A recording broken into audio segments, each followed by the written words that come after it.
알파와 오메가라고 하는 제목을 가지고 하나님의 말씀을 전해드리고자 합니다. 오늘은 2024년 마지막 주일입니다. 우리는 숨가쁘게 달려왔고 그리고 한 해의 끝자락에 우리는 머물러 있습니다.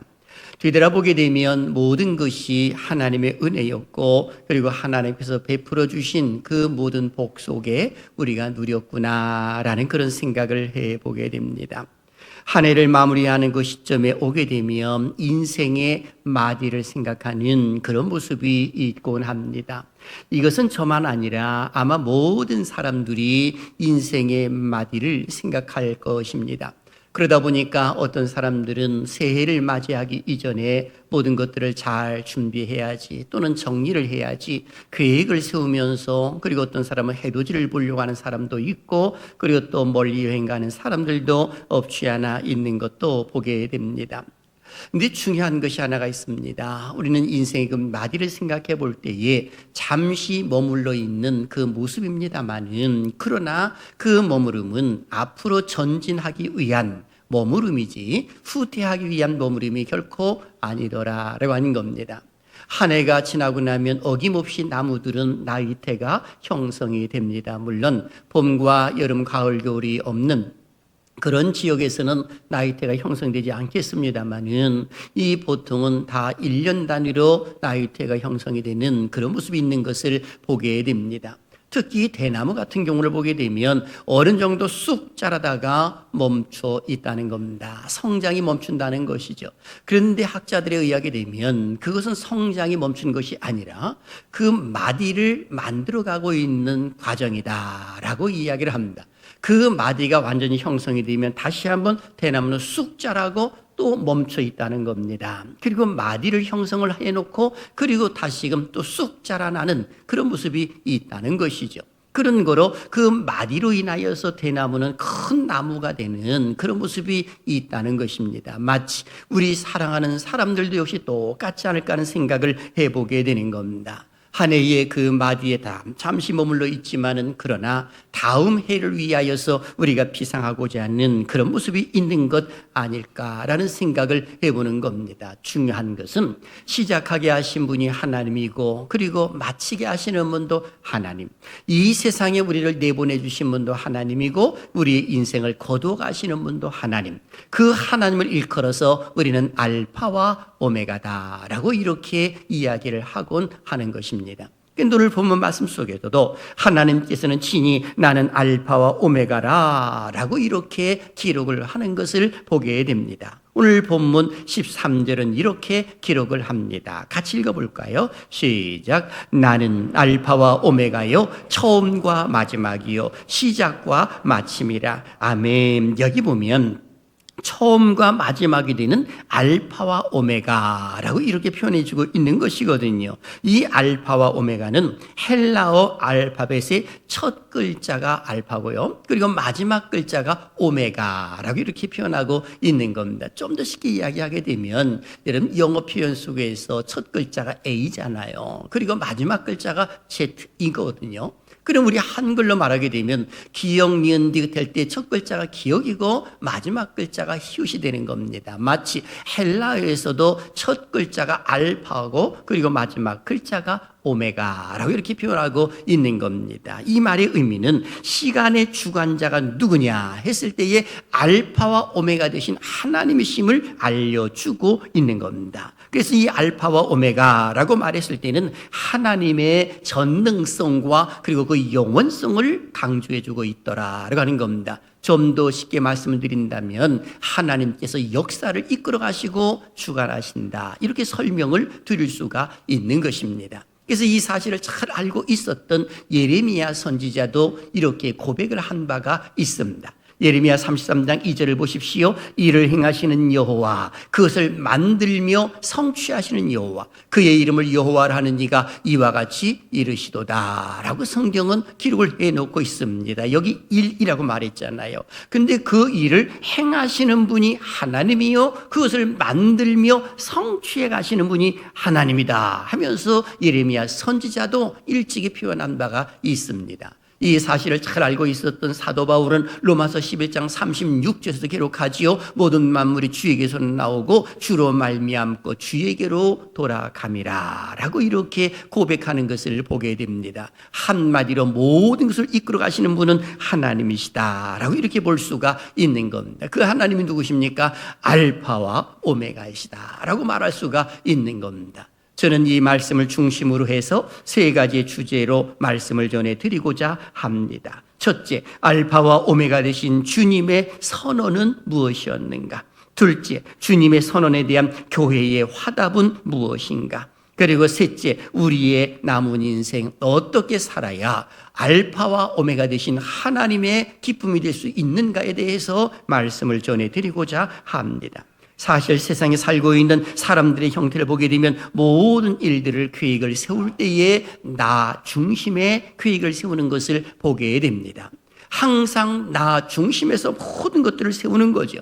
연중 계획을 세울 때도 나 중심의 계획을 세우는 그런 모습들이 있습니다. 이런 모습들은 현실에 안주하려고 하는 경향 속에서 나타나 있는 모습입니다. 그래서 성경 속에 한 예를 우리는 들 수가 있는데, 누가복음 12장을 보게 되면 한 부자가 소출이 많았습니다. 그러다 보니까는 그는 풍족한 그 모습 가운데에서 너무나도 좋아가지고 그는 생각을 합니다. 여러 해 쓸 물건을 많이 쌓아두었으니 평안히 쉬고 먹고 마시고 즐거워하자. 이제는 일하지 않아도 너무나도 풍족하니까 이제는 먹고 마시고 즐거워하면서 내 인생을 살아야지 하면서 그는 생각을 했던 겁니다. 자기 중심의 계획을 세운 거죠.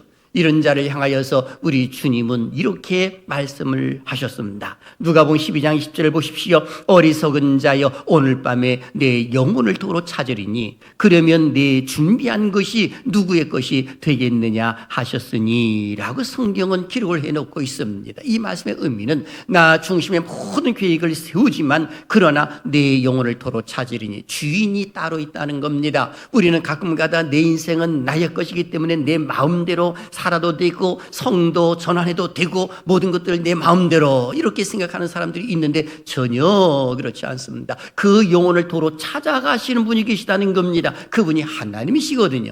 그러면 네 영혼을 도로 찾아가게 되면 네가 계획을 세워놓았던 이 모든 짐을은 다 누구의 것이 되겠는가 라고 하면서 비유로 설명을 하시는 그런 모습들이 일어났던 것입니다. 세상에 마음을 두지 말라고 하시는 주님의 분명한 의도가 계신 겁니다. 그래서 사도 요한 같은 경우에도 동일한 모습으로서의 지금 이 땅에 소망을 두지 말고 하나님께 소망을 두고 그 영광의 미래를 바라보라 라고 하면서 요한계시록을 기록을 하는 그런 모습이 일어난 것 아니겠습니까? 지금 사도 요한은 반모섬에 유배되어 있는 겁니다. 당시에는 이 가이사 즉 황제 숭배 사상이 만연했거든요. 황제를 숭배하지 아니하고 다른 신을 섬긴다고 하게 되면 핍박이 있고 어려움이 있는 겁니다. 이 사실 속에서 이제는 사도 요한이 하나님의 계시를 받고 반모섬에 유배를 당하는 모습 가운데서 이 계시를 받고 기록한 것이 요한계시록이라고 말할 수가 있는 겁니다. 우리가 잘 알고 있듯이 요한계시록 1장 19절 보게 되면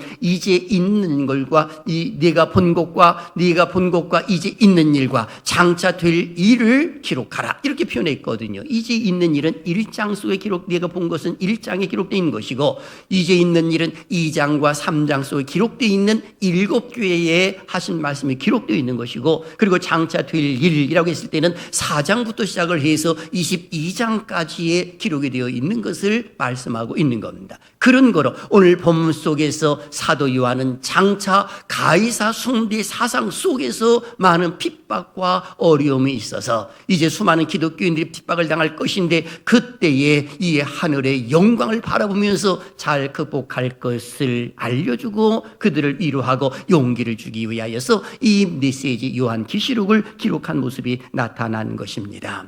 그러니 실제로 그와 같은 모습들이 일어나지 않았겠습니까? 자, 그렇다면 알파와 오마가 되신 주님의 선언은 무엇이었는가? 우리는 첫 번째 질문을 해봅니다. 오늘 본문 속에서는 세 가지를 선언하고 있습니다. 첫째, 각 사람의 행한 대로 갚아 주신다라고 선언합니다. 우리 12절을 같이 읽을까요? 시작. 보라, 내가 속히 오리니 내가 줄 상이 내게 있어 각 사람에게 그가 행한 대로 갚아 주리라. 아멘. 여기 보니까 내가 속히 오리니 예수님의 신속한 재림을 강조하고 있는 겁니다. 그런데 예수님이 재림하셔서 각 사람을 평가하실 때에 그 판단 기준을 이야기를 해놓고 있습니다. 그 기준이 뭘까요? 삶과 행위라는 사실을 강조하고 있습니다. 그리고 상도 이야기를 했거든요. 그가 행한 대로 갚아주리라 하시면서 그 상이 있음을 분명히 알려주고 있는데, 의로운 자에게는 상이 주어지지만 불의한 자에게는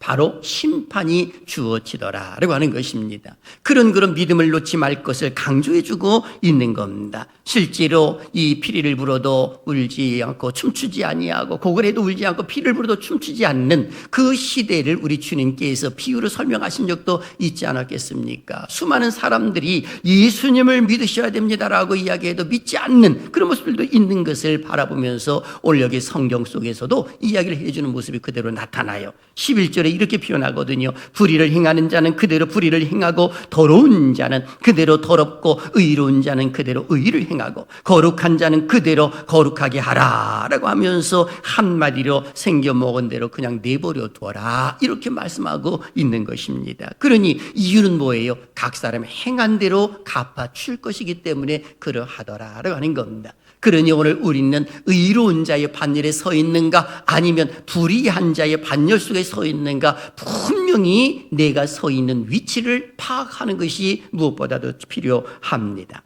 그리고 두 번째는 두루마기를 빠는 자들은 복이 있다라고 기록합니다. 우리 14절도 같이 한번 읽어봅니다. 시작.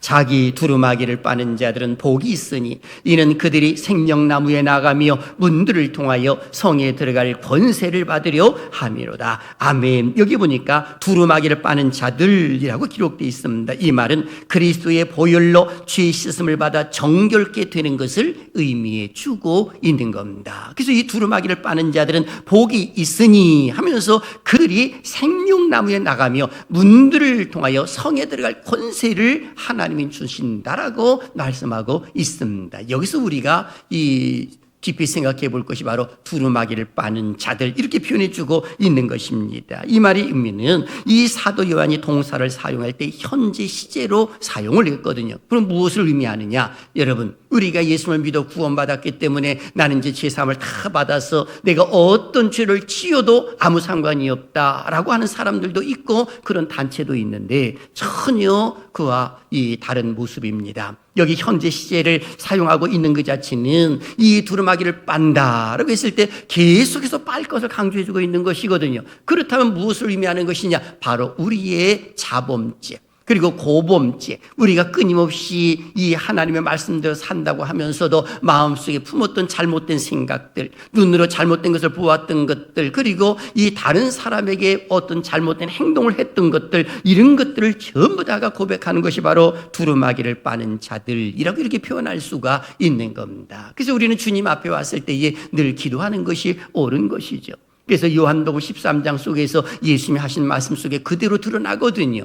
우리 예수님께서 사랑하는 제자들의 발을 다 씻겨주시고 한 명 한 명 씻겨주십니다. 드디어 베드로 차례가 왔습니다. 베드로가 선생님, 내 발을 씻을 수가 없나이다 라고 말합니다. 그랬을 때에 내가 네 발을 씻지 아니하면 너는 나와 상관이 없느니라. 그랬더니 발뿐만이 아니라 목욕까지 시켜달라고 부탁을 합니다. 그랬더니 예수님이 하신 말씀을 보십시오. 요한복음 13장 10절, 이미 목욕한 자는 발밖에 씻을 필요가 없느니라. 무슨 말입니까? 죄삼을 받고 벌써 다 목욕한 자는 이제 내가 지었던 그 죄만 하나님 앞에 고백하면 된다라는 표현을 이야기해 주고 있는 겁니다. 그래서 이미 목욕한 자는 발밖에 씻을 필요가 없다라고 이렇게 말씀해 주고 있는 것입니다. 즉 십자가에 의한 단회적인 구원의 능력과 함께 계속적인 회개와 그리고 죄 씻음의 필요성에 대한 분명한 주님의 가르치심이다라고 이렇게 볼 수가 있는 것입니다.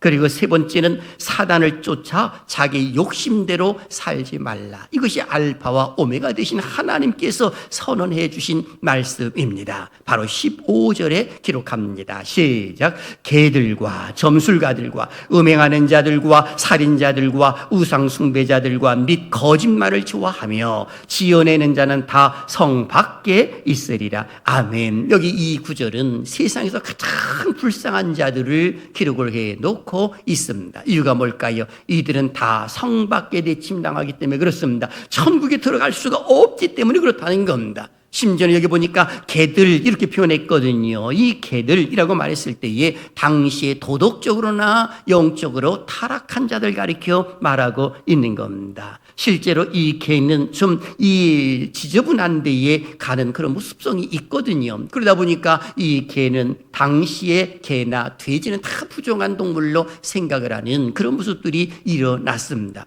그리고 개들과 점술가들이라고 말합니다. 음행하는 자들을 표현했거든요. 살인자들, 우상 숭배자들, 그리고 거짓말을 좋아하며 지어내는 자. 이들은 다 누구냐? 하나님께 속하지 아니하고 사탄 마귀에게 속한 자들이에요. 그러기 때문에 이와 같은 모습을 좋아한다라고 말합니다. 그런데 이런 자들은 다 뭐냐? 성 밖에 있으리라 라고 이렇게 성경은 기록을 해놓고 있습니다. 이런 사람들은 우리 하나님께서 내던져 버린다는 것이지요. 마치 쓰레기나 잡초더미가 불에 던져지듯 우리 하나님께서는 이들을 내어 던져 버리겠다라고 말씀하고 있는 겁니다. 그런 거로 오늘 사도 요한은 단모습에 유배되어 있는 상황 속에서도 하나님의 계시를 받고 끝까지 하나님을 잘 믿는 믿음의 신앙을 가지고 이탈하지 말 것을 강조하는 그런 모습들이 일어난 것입니다. 그래서 알파와 오메가 되신 하나님께서 선언해 주신 메시지를 사도 요한이 기록하고 있는 겁니다. 각 사람의 행한 대로 갚아주신다는 것이지요. 두루마기를 빠는 자들이 복이 있다고 말하고 있습니다. 사단을 쫓아 자기 욕심대로 살지 말 것을 강조하는 그런 모습들이 일어났던 것입니다. 실제로 하나님이 함께 하시는 자와 하나님이 함께 하시지 아니하는 자는 근본이 다릅니다.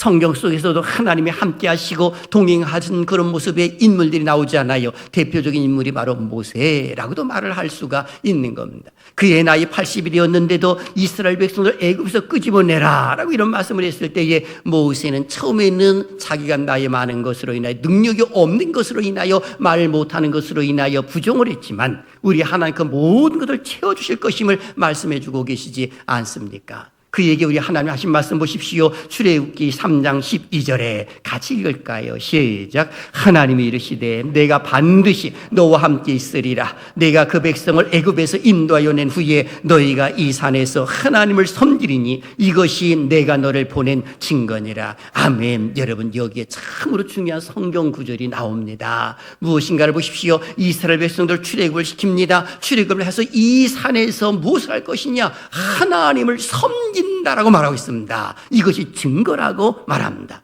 여러분 이 말씀은 구원받은 하나님의 사람들이 그 증거가 뭐냐라고 했을 때에 예배에 있다는 사실을 잊어서는 안 되는 겁니다. 어떤 사람들은 말합니다. 예배만 드리면 다냐고, 그리고 교회만 오면 다냐고. 그럼 뭐가 다지요? 여러분 교회에 오는 거 물론 그 의도가 모르는 바는 아닙니다. 그럼에도 불구하고 교회는 그 자체만으로 존재 자체만으로도 얼마나 소중한 것인데요. 그리고 예배를 드리는 그 성도 한 사람 한 사람이 세상에 얼마나 소중한 분들인데요. 그렇게 막말을 하십니까? 그럴 수 없는 거예요. 하나님께서 가장 기뻐하시는 거 오늘 여기 성경 속에 나오지 않아요? 이스라엘 백성들을 이끌어내어 이 산에서 나를 섬기리니 이것이 증거니라. 그런 거로 오늘도 예수를 믿는 사람들의 증거가 뭐냐 했을 때 예배를 드리는 게 증거 아니겠습니까? 어떤 사람들은 예배를 드리지 않고 예수님을 믿는다라고 말합니다. 섬기는 교회가 어디요? 말을 못합니다. 이곳저곳에 다닌다고 말합니다. 예수님을 정말로 영접하셨습니까? 그럼요. 나는 영접했어요. 그러면서 예배를 드리지 않는 그런 사람들도 있습니다. 성경을 많이 알고 있다라고 하시는 분들도 저는 많이 들어봤습니다. 성경을 몇 독했거든요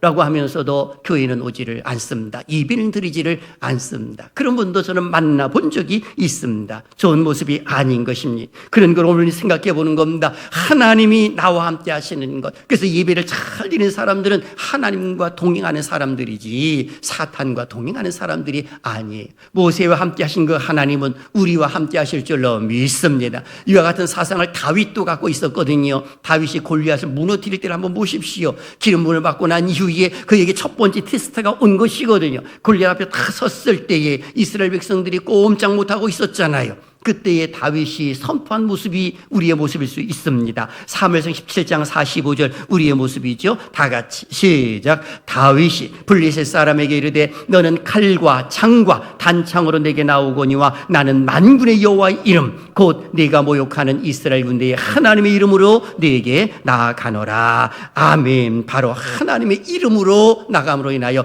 다윗이 골리앗을 무너뜨리는 그런 모습이 나온 겁니다. 그래서 민족의 영웅이 되고 이스라엘을 구원하는 그런 모습이 나왔던 것 아니겠습니까? 기억하십시오. 하나님은 알파와 오메가로서 이 일을 행하시며 그 일을 만들며 그 일을 성취해 가시는 하나님, 그 하나님이 우리와 함께 하시는 줄로 믿습니다. 그렇다면 두 번째 주제가 있습니다. 주님의 선언에 대한 교회의 화답은 무엇인가?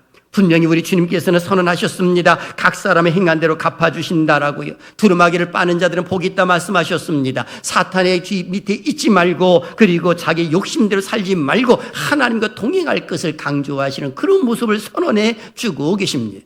이런 사람들에게 있어서의 이제 교회의 화답이 있어야 되는 겁니다. 말씀하셨으니 이제 교회가 화답을 해줘야지요. 어떻게 화답을 할까요? 오늘 본문 17절에 이렇게 기록합니다. 시작. 성령과 신부가 말씀하시기를 오라 하시는도다. 듣는 자도 오라 할 것이요 목마른 자도 올 것이요 또 원하는 자는 값없이 생명수를 받으라 하시더라. 아멘. 여기 보면은 이 성령과 신부 이렇게 기록되어 있잖아요. 이 성령님은 삼위 하나님이에요. 신부는 누구냐? 성도와 교회를 가리켜서 신부라고 말하는 겁니다. 그래서 성령과 신부, 그렇게 성령 하나님이 함께 하심으로 인하여 교회가 고백을 하고 있다는 겁니다. 하나님 말씀을 그대로 받아서 이제는 고백을 하는데 무슨 고백을 하느냐? 오라 하면서 듣는 자도 올 것이요 목마른 자도 올 것이요 원하는 자 다 오라. 여기에 이제 초청이 있는 겁니다. 우리 주님의 초청을 교회에서 하고 있더라라고 하는 것입니다. 그래서 유명한 파로라고 하는 신학자는 이렇게 정의를 했습니다. 성령과 신부는 한 목소리를 낸다. 즉 영이 촉구하는 것을 몸이 말하는 것이다 라고 이렇게 말한 바가 있습니다. 그 하나님은 만왕의 왕으로서 그리고 다윗의 뿌리에서 나신 권위의 주님께서 16절을 바로 광명한 새벽별에 비유하고 있는 겁니다. 가장 밝은 빛이기 때문에 광명한 새벽별이라고 기록을 해놓고 있는 것입니다. 그런 거로 성령과 신부가 화답을 하는 것인데 이제는 교회에서 구원받을 자야 할 사람들을 초청해서 이 하나님 백성을 만들라. 바로 이 말씀을 지금 해주고 있는 겁니다. 이것이 교회의 본래적인 모습 아니겠습니까? 만일에 이 본질을 우리가 희석시키고 이 본질을 빼놓고 다른 것에 관심을 갖는다고 한다면 하나님은 촛대를 옮기실 가능성이 많은 것입니다. 그런 걸 우리 주님께서 기뻐하시는 주님의 선언, 바로 천국의 초대를 외쳐야 하는 겁니다. 성령님은 진리의 영이시기 때문에 교회와 함께함으로 인하여 진리 말씀을 선포하게 하고 수많은 사람들이 목말라 하고 있는 그 사람들을 초청해서 그리고 구원받는 자의 수를 늘리는 것, 이것이 바로 교회가 해야 할 일이다라고 말할 수가 있는 겁니다. 올 한 해 동안 전도 못 하셨습니까? 내년에는 전도하는 은혜가 있기를 주님의 이름으로 축원합니다. 아멘 하면 정말로 한 명 하나는 붙여주세요. 다시 한번 기회를 드리겠습니다. 올해 못 하셨다면 내년에는 반드시 한 명 이상씩 전도하도록 이끌어 주실 줄로 믿습니다. 아멘. 전도 못하면 악이라도 낳으라고 하는 예전에 어르신 목사님들이 그런 말씀하신 적이 저는 기억이 많이 납니다. 그런 거로 사랑하신 여러분, 이제 우리의 결단이 있습니다. 우리의 다짐, 어떻게 살아야 할까? 주님 오실 때까지 내 생명 끝나는 그 순간까지 우리가 가져야 할 자세 두 가지가 있습니다. 첫째, 마라나타의 신앙을 갖는 것입니다. 왜 그럴까요? 12절 초반절을 다시 한번 보십시오. 보라, 내가 속히 오리니, 이런 표현을 했습니다. 이것이 얼마나 중요한지 요한계시록에서는 이 내가 속히 오리니라는 말씀을 3번씩이나 강조를 했습니다. 7절에서도 내가 속히 오리니 20절과 21절 속에서도 속히 오신다라고 거듭거듭 반복적으로 이야기를 하셨습니다. 이 말씀은 주님은 반드시 재림하신다는 사실이거든요. 그래서 요한계시록 22장 20절과 21절 보십시오. 다 같이요. 시작. 이것들을 증언하신 이가 이르시되 내가 진실로 속히 오리라 하시거늘 아멘. 주 예수여 오시옵소서. 주 예수의 은혜가 모든 자들에게 있을지어다. 아멘. 바로 우리 주님께서 반드시 오신다는 그 사실을 알려주고 있습니다. 이 사실을 잘 알고 있었던 사도 바울은 고린도 교회의 교인들을 향하여서 이제는 그 교회가 문제가 있다가 다 형 잘 이제는 마무리되는 그런 모습 가운데에서 이제 사도 바울이 했던 검연과 고백을 보십시오. 고린도서 16장 22절에 우리 주여 오시옵소서 하면서 마라나타라는 고백을 하는 것을 보게 됩니다. 기독교 역사에서 가장 중요한 것이 바로 뭐냐? 신앙고백, 사도신경이라고 하는 신앙고백이 중요한데 그럼에도 불구하고 사도신경을 고백하는 그런 사람들에게 가져야 할 자세 중에 하나가 바로 마라나타의 신앙이다 라고 이렇게 말을 할 수가 있는 것입니다. 예수님의 재림은 정확하게 그 하나님의 정한 날짜에 오실 겁니다. 그래서 사도신경 속에서 이렇게 고백하잖아요. 하늘에 오르사 전능하신 하나님 우편에 앉아 계시다가 저리로서 산자와 죽은 자를 심판하러 오시리라 라고 기록하고 있는 겁니다. 우리 주님 재림하실 줄로 믿습니다. 주님 오실 때까지 우리가 할 일이 무엇이냐? 나에게 주어진 일을 성실히 감당해내는 것이 옳습니다. 잘못된 신앙을 가지고 있는 사람들은 이 재림이라고 이야기했을 때 종말에 많은 초점을 두거든요. 재앙에 초점을 두거든요. 그래서 자기가 하고 있는 일들을 멈추고 자기들 단체로 들어오라고 말하는 것입니다. 사입이지요. 그런데 속으면 안 되는 것입니다. 우리 주님께서 오실 때에 내게 주어진 그 일들을 성실히 감당해내고 있으면 그때에 칭찬 듣는 종이 되는 것이지만은 그러나 그것을 다 내팽개치고 가정이라든지 직장이라든지 교회 섬기는 것이라든지 다 내팽개치고 깊은 산속에 들어가서 주님 오실 날을 기다린다든지 이런 것들은 옳은 모습이 아니다. 그래서 이런 예가 있습니다. 영국 청교도 시대에 의회가 모여 국사를 의논하고 있었습니다. 갑자기 천지가 변하고 하늘에 이상한 징조가 나타났다는 것이지요. 당시 청교도 의회에서 예수님의 재림을 믿는 종말관을 가진 믿음 좋은 의원들이 많았으므로 이 날짜가 심상치 아니하니 이 예수님 재림하실 것 같으니 우리가 모두 집에 가가지고 예수님을 맞이할 준비를 합시다 라고 했답니다.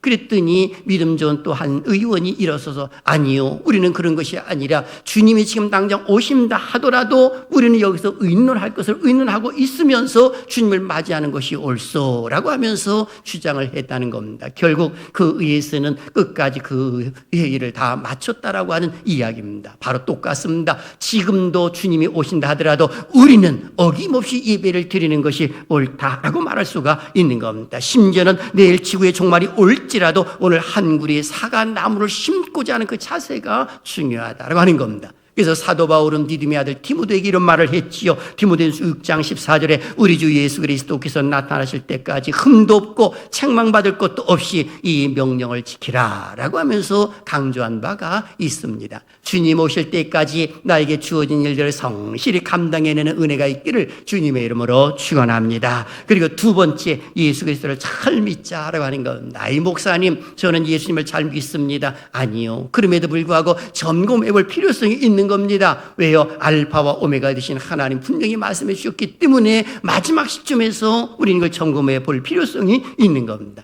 다시 한번 13절을 보십시오. 나는 알파와 오메가요, 처음과 마지막이요, 시작과 마침이라 라고 기록하고 있습니다. 여기 나라고 말했을 때 누구를 가리켜 말할까요? 명백히 부활 승천하시고 승리하신 예수 그리스도를 가리켜 말하고 있는 겁니다. 바로 예수님이 나는 이렇게 표현해주고 있는 것이거든요. 그런데 요한계시록 1장 8절을 보십시오. 읽어볼까요? 시작. 주 하나님이 이르시되 나는 알파와 오메가라, 이제도 있고 전에도 있었고 장차 올 자여 전능한 자라 하시더라. 아멘. 바로 이 말씀 보게 되면 하나님께서 자기 선을 하고 계시는 겁니다. 오늘 본문 속에서는 예수님께서 자기 선을 하고 계신 것이거든요. 예수님께서 나는 알파와 오메가요, 하나님께서 자기 선을 하실 때도 나는 알파와 오메가요 이렇게 표현하셨거든요. 그렇다면 왜 사도 요한은 이렇게 표현을 했을까요? 여기는 분명한 영적인 의미가 들어가 있는 것입니다. 하나님께서 모든 것을 창조하신 그런 하나님께서 나는 알파와 오메가요 라고 하시면서 이제 예수를 이 땅에 보내주심으로 인하여서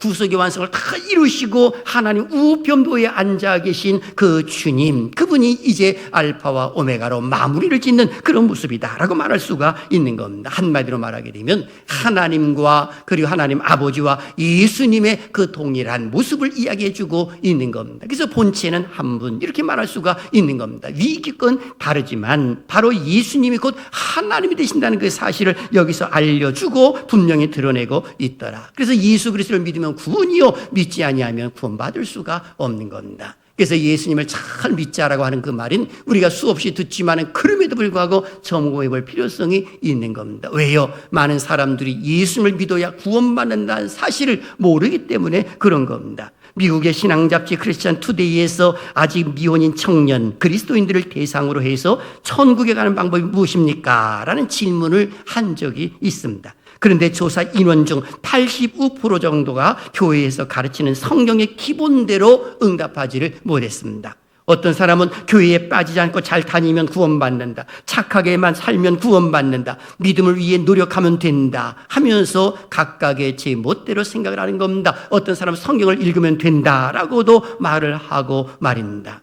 어떤 사람은 예수님이 하나님의 아들임을 믿고 그분으로 인해 구원받고 천국에 갈 수 있습니다 라고 하면서 정확한 답을 한 사람은 15%밖에 되지 않았다는 겁니다. 그것도 어려서부터 예수님을 믿는 크리스천들을 대상으로 해서 설문조사를 한 것인데 15%밖에 정답을 내지를 못했다는 겁니다. 그렇다면 오늘날도 역시 동일할 수가 있는 겁니다. 기억하십시오. 예수 그리스도는 구세주인 줄로 믿습니다. 나의 구원주이신 줄로 믿습니다. 다시 한번 묻습니다. 예수 그리스도가 나의 구세주인 거 믿습니까? 아멘. 바로 입으로 신할 필요성이 있는 거예요. 로마서 10장 9절에 그래서 이렇게 말합니다. 큰 소리로요. 시작. 내가 만일 내 입으로 예수를 주로 시인하며 또 하나님께서 그를 죽은 자 가운데서 살리신 것을 내 마음에 믿으면 구원을 받으리라. 아멘. 바로 내 입으로 예수를 시인하고 바로 그 예수님을 믿는 믿음의 신앙이 있으면 구원받는다라고 말하고 있습니다. 사랑하신 여러분,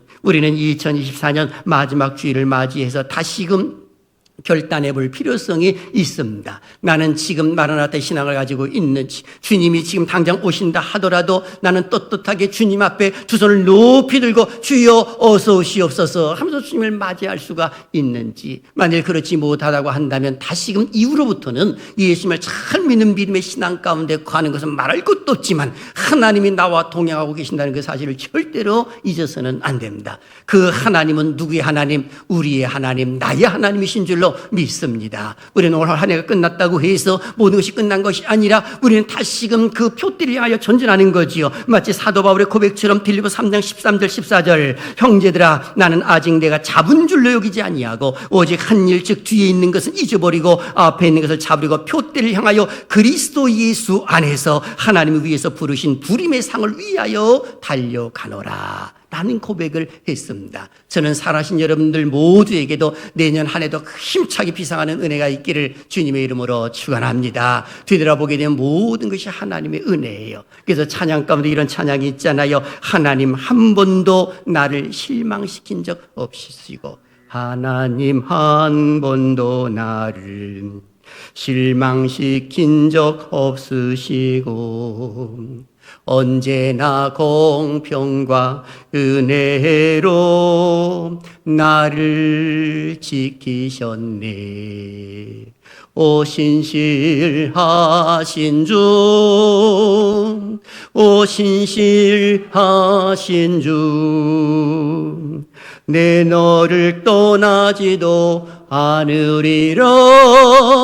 내 너를 버리지도 않으리라. 약속하셨던 주님, 그 약속을 지키사 이후로도 영원토록 나를 지키시리라 확신하네. 지나온 모든 세월들 돌아보아도 그 어느 것 하나 주의 손길 안 미친 것 전혀 없네. 오 신실하신 주, 오 신실하신 주, 내 너를 떠나지도 않으리라, 내 너를 버리지도 않으리라. 약속하셨던 주님, 그 약속을 지키사 이후로도 영원토록 나를 지키시리라 확신하네.